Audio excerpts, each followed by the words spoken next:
kasih Anda masih bersama kami dalam Sapa Indonesia Pagi. Saudara masih membahas soal bagaimana peta politik dari Pilgub Jakarta yang tampaknya ini kian panas. Apalagi nama yang kemudian mencuat adalah nama besar, nama Anies Baswedan dan juga Ridwan Kamil. Masih membahas ini semua di studio sudah ada Bung Riza Patria dari Partai Gerindra, ada Bung Ray Rangkuti juga melalui Zoom, juga sudah ada dari Partai Kebangkitan Bangsa PKB Bung Daniel Johan. Saya melanjutkan pertanyaan saya tadi Bung Riza. Bung Riza, ini ada kabar nih, sebenarnya Gerindra sama Golkar ini lagi tarik-menarik soal RK. RK ini kalau dari Golkar maunya di Jawa Barat, sementara kalau dari Gerindra ini RK ini maunya dimajukan ke Jakarta. Betulkah demikian? Ya, jadi pertama memang di Golkar sendiri awalnya Kang Emil itu direkomendasikan di dua provinsi, di Jawa Barat dan di DKI Jakarta. Kemudian untuk Jakarta sendiri Golkar merekomendasikan awalnya selain Kang Emil ada ketua DPD Golkar DKI Jakarta yaitu Zaki Iskandar yang ketua juga. Bahkan belakangan masuk nama Erwin Aksa di Golkar untuk DKI. Jadi ada 3 nama ya. Memang DPD Golkar Jabar pengennya Kang Emil karena pengen menang. Kang Emil kan dianggap gampang lah menang di Jawa Barat. Ya memang udah playgroundnya. Ya, nah, sementara Gerindra juga maunya menang sementara di DKI kan karena punya ketuanya pengennya Kang Jaki yang diusung. Itu sah-sah saja. Nah Gerindra kan hitungannya bukan untuk kepentingan pribadi Partai Gerindra, jadi kepentingan bangsa dan negara ke depan. Akhirnya kami dari Gerindra melalui Prof. Dasko melihat ada Kang Emil nih yang memiliki potensi untuk menang di Jakarta. Popularitas untuk dapat memenangkan Pilkada DKI Jakarta. Saya kira sederhana itulah. Apalagi kami kan berkoalisi dengan partai-partai lainnya. Bukan karena Deddy Mulyadi supaya menang juga di Jawa Barat. Enggak ada hubungannya. Saya kira enggak ada hubungannya seperti itu. Kang Deddy memang punya kader Golkar sebetulnya sebelumnya yang belakangan sudah jadi kader Gerindra, memang kebetulan secara survei ranking 2 setelah Kang Emil, artinya punya potensi memang di Jawa Barat, tapi bukan karena kepentingan Partai Gerindra. Kami mengusulkan Kang Emil, justru kepentingan yang lebih besar. Kami melihat Kang Emil termasuk sosok yang kami yakini punya kemampuan dan untuk potensi yang dapat tadi Anda sebutkan tadi. Di DKI Jakarta. Bukan karena untuk Deddy Mulyadi supaya juga potensi menang di Jawa Barat juga. Kita tidak melihat seperti itu.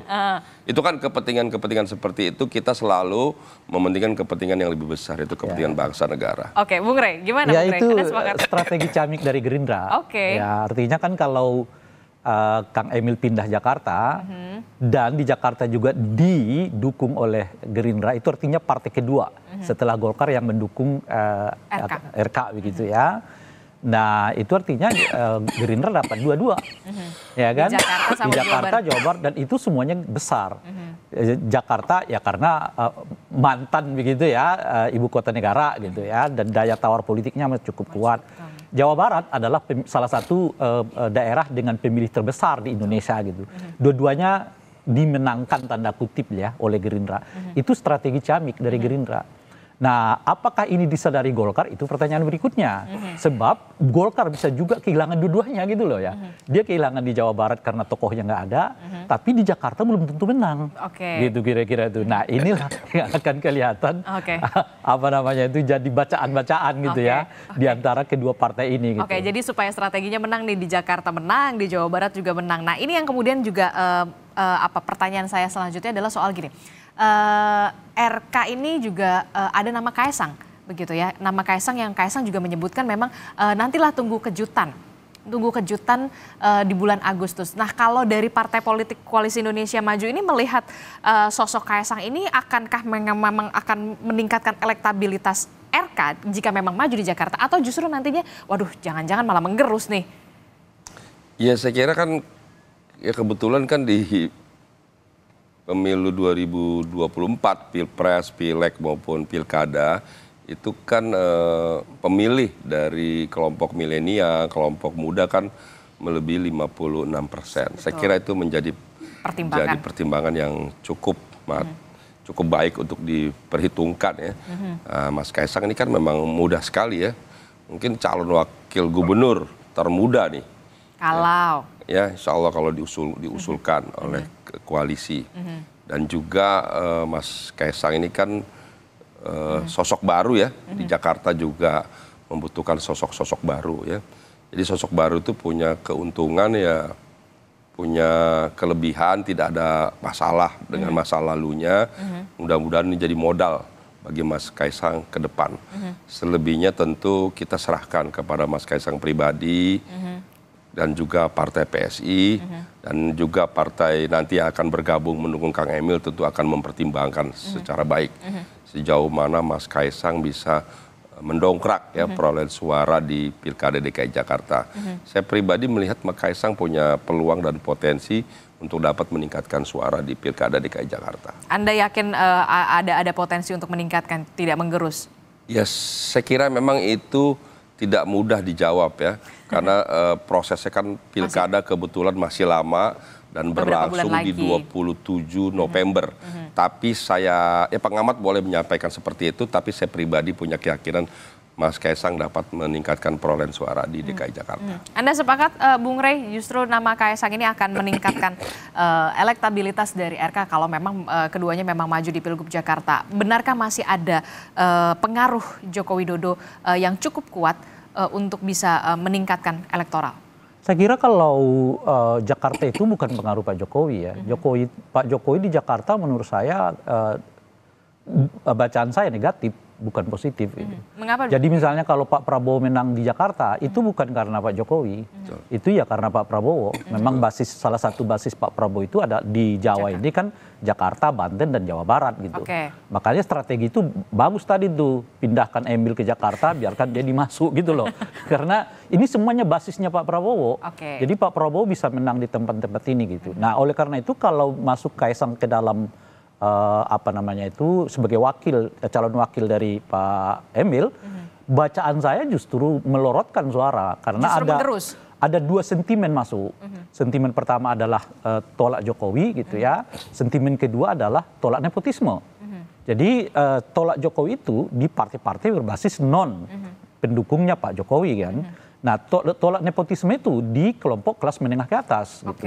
Jadi dengan masuknya Kaisang, apalagi dengan drama ya putusan MA seperti yang kemarin itu. Dan itu putusan MA ini masih memberikan sentimen negatif sampai nanti di Pilkada. Iya dengan sendirinya orang kan akan teringat kembali gitu. Dan pada saat yang bersamaan kelihatan mulai muncul kesadaran baru di kalangan kita bahaya dari nepotisme ini. Karena kan ada misalnya pejabat BUMN itu ternyata anunya si Anu ya kan, ininya si Anu, iparnya ponakan macam-macam itu. Jadi kalau Kaisang dipasangkan dengan RK, bacaan saya itu justru akan melambatkan perolehan suara Kaisang sendiri karena setidaknya dua sentimen itu masuk. Kelompok yang non Jokowi dan yang kedua kelompok yang anti terhadap nepotisme politik itu. Oke, itu tadi kalau dari pertimbangan soal RK dan Kaisang. Nah, kalau saya menanyakan ke Bung Daniel Johan, Bung Daniel ini kalau misalkan PKB sendiri bagaimana perkembangannya, update-nya soal nama Cawagup ini? Kan kalau kita lihat juga ada nama Bu Ida Fauziah juga yang kemudian sebelumnya juga sempat didorong paling tidak sebagai Cawagup begitu, Bung Daniel. Ya, makasih. Nah itu salah satu usulan yang muncul kalau di dalam internal PKB. Ya, ada beberapa nama kader yang dianggap baik untuk duet dengan Pak Anies. Tetapi PKB tentu tidak akan serta-merta mengusulkan, tetapi juga akan mendengarkan ya usulan-usulan dari partai koalisi lain. Nah yang penting saat ini adalah kita belum secara mendalam membahas persoalan wakil dari Pak Anies, tetapi kita akan berkomunikasi, kita meminta nanti wilayah juga berkomunikasi dengan intensif dengan partai-partai yang memang sudah menyampaikan dukungan meskipun baru dalam verbal, baik informal kepada Pak Anies ya, baik kepada PDIP, baik kepada Nasdem, baik kepada PKS ya. Mudah-mudahan proses komunikasi ini di tingkat wilayah itu berjalan dengan baik dan nanti tentu selama perahu nanti sudah utuh, baru kita masuk ke tahapan lebih serius, lebih matang untuk membahas wakil yang paling tepat untuk Pak Anies nanti. Oke, termasuk juga komunikasi yang nanti akan dibangun oleh PKB itu adalah mungkin ke PKS begitu ya kan, akan juga sowan, kemudian ke Nasdem begitu. Nasdem juga kan sudah jelas sekali Nasdem Jakarta memang memajukan nama Anies Baswedan. Ya tentu itu proses alami yang akan berlangsung ke depan. Termasuk lobby-lobby politik juga yang nantinya mungkin PKS akan mempertimbangkan, ya ini kan saya partai dengan raihan suara tertinggi di Jakarta ini, paling tidak ya saatnya untuk menjadi menyerahkan nama untuk sebagai cawagup. Anda terima kalau dari PKB sendiri? Ya itu kan hasil dari proses rembukan nanti antara suara-suara partai sambil melihat bagaimana penerimaan dan respon dari Pak Anies.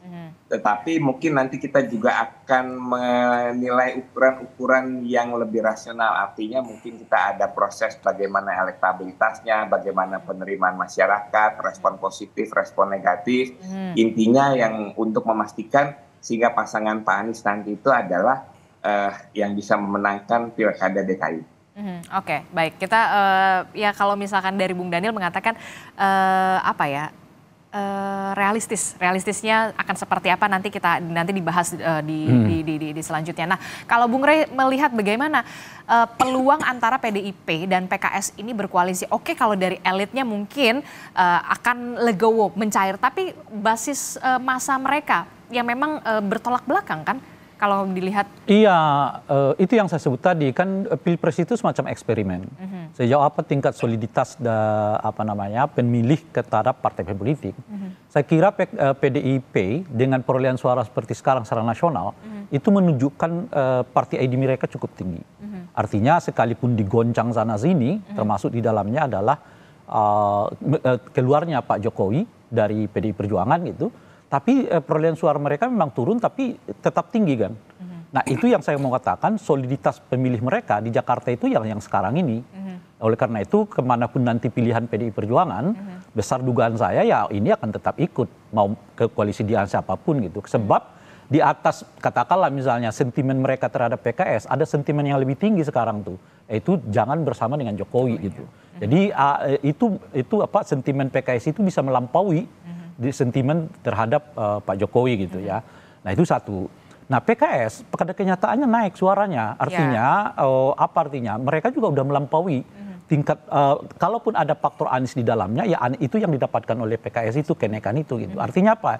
Itu yang saya sebut tadi. PKS dengan PDIP adalah dua partai yang paling solid pemilihnya di Jakarta. Oleh karena itu kalau mereka berkoalisi, mereka nggak perlu lihat figurnya.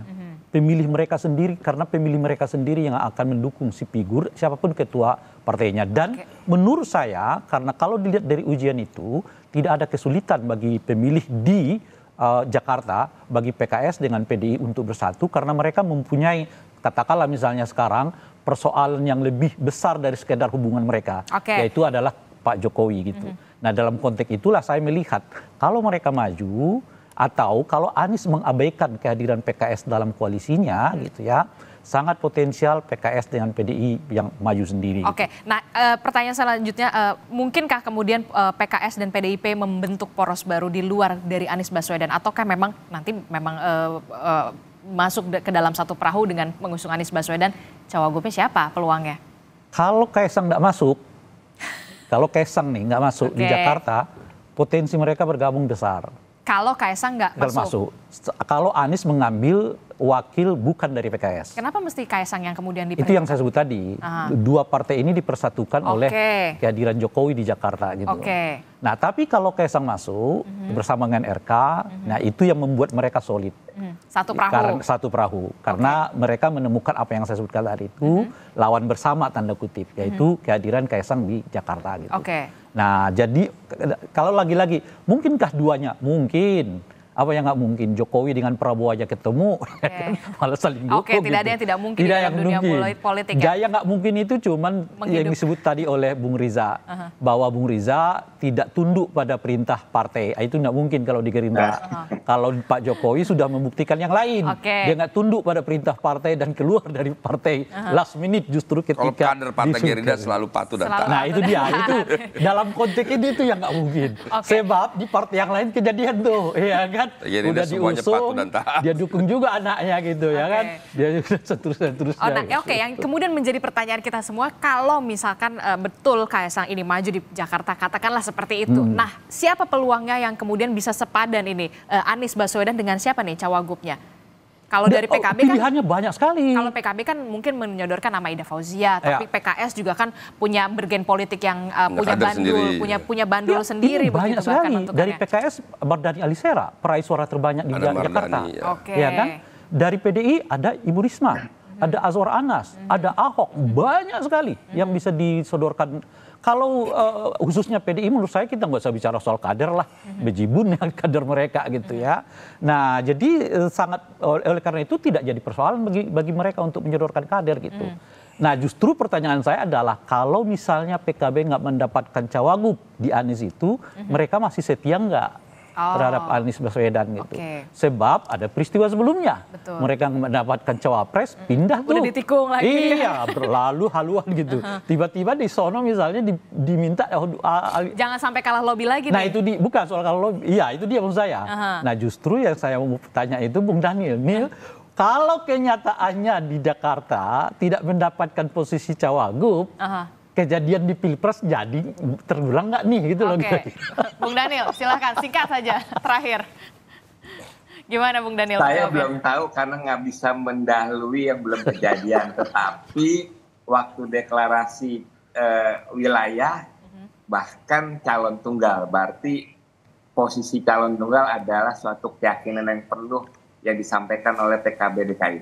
Kita akan lihat nanti seperti apa dinamika politiknya karena memang masih beberapa bulan lagi kemungkinan bisa saja terjadi di last minute begitu ya. Kalau kita melihat ya nanti bakal ada kejutan lah di bulan Agustus begitu. Nanti kita akan lihat bagaimana kejutannya. Terima kasih Bung Ray Rangkuti, terima kasih Bung Riza Patria, terima kasih juga Bang Daniel Johan telah bergabung bersama kami melalui sambungan Zoom. Sehat selalu Bapak-bapak. Assalamualaikum. Selamat semuanya pagi. Pemirsa, selamat Idul Adha. Selamat Idul Adha juga.